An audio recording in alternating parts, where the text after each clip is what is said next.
madaxweynaha jamhuuriyadda federaalk Soomaaliya Maxamed Cabdilaahi Farmaajo ayaa madaxtooyada casho sharaf lagu maamuusayo toddobaadka xurriyadda ugu sameeyay diblomaasiyiinta iyo danjirayaasha dalalka saaxiibada la ah Soomaaliya ee ka howlgala Muqdisho.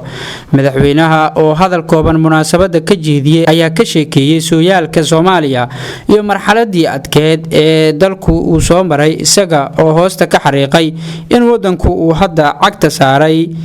dabada xasiloonida iyo horumarka.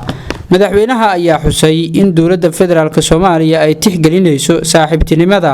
ay dalalka caalamka la leeyihiin, isaga oo sheegay in uu ku kalsoon yahay horumarka iyo dib u soo kabashada Soomaaliya inta ay dowladdu garab ka helayso shacabka Soomaaliyeed ee adkeysiga badan iyo saaxiibada caalamka.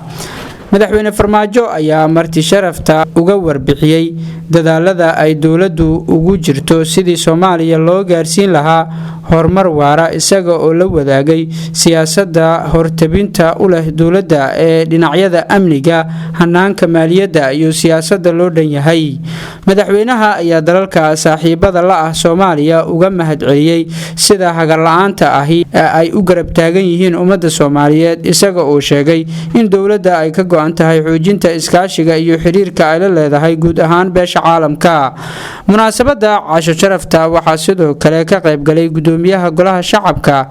Maxamed Mursal Sheekh Cabdiraxmaan, ra'iisul wasaare ku-xigeenka Soomaaliya Mahdi Maxamed Guuleed Qadar, madaxweynaha dowlad goboleedka Galmudug Axmed Ducaale Geele Xaaf, gudoomiyaha gobolka Banaadir ahna duqa magaalada Muqdisho Cabdiraxmaan Cumar Injineer Riiso, wasiirka warfaafinta ahna gudoomiyaha guddiga qabanqaabada maalmaha xurriyadda Maxamed Cabdi Xayir Maareeye, xubno ka tirsan golaha xukuumadda iyo baarlamaanka, taliyayaasha iyo saraakiisha ciidamada Soomaaliya.